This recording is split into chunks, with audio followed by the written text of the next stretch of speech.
The government is looking to reduce the overall generation of electricity from coal. At present is 90%, so we're looking in the future to much lower than that, up to 60%.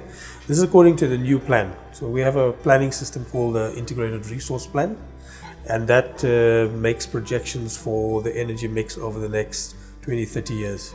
And according to the 2010 plan, electricity production from coal will come down. So oil we mostly use in the transport sector. We do use oil in the form of diesel for peaking power, and that in the last few years has increased because of drop in electricity generation from coal plants actually. So plant availability is much lower than we have. And a lot of the older coal plants are also going to repair. So not all the full plant availability is not there. So then we're looking at in the future nuclear, gas, and quite a lot of renewables, up to 19,000 megawatts.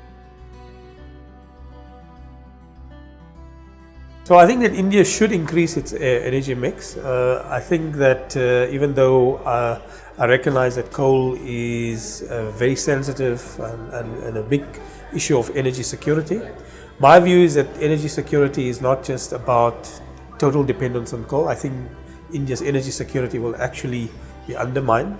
But the more that India can diversify its energy situation, it will improve its energy security. Actually, the opposite would happen. But I see that renewables is a significant. I'm very surprised that India is putting over 170 gigawatts of renewables. I'm very impressed with that. I think that's really, really significant.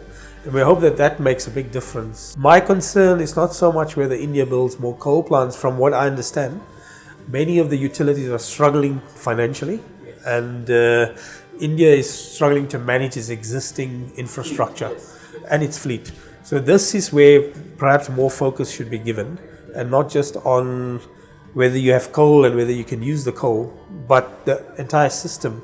How is it operating? What's the performance of the whole system? Not just the generating units. So this for me is where we need to focus. This is the same message I have in South Africa.